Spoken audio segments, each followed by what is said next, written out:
فأيها الناس عباد الله اعلموا أن الأولاد أمانة من الله عز وجل.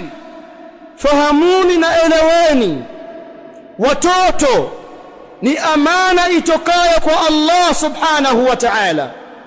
itamanakum Allahu bihim, Allah amewaamini nyinyi kwa hao watoto aliyowapa.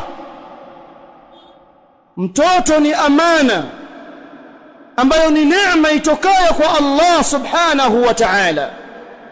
huwapa Allah amana hii na neema hii awatakao katika waja wake, na huwanyima kadhalika amana hii na neema hii awatakao katika waja wake, kama qala subhanahu wa ta'ala yahabu liman yasha'u inatha wa yahabu liman yasha'u adh-dhukur au yuzawwijuhum dhukranan wa inatha wa yaj'alu man yasha'u aqima.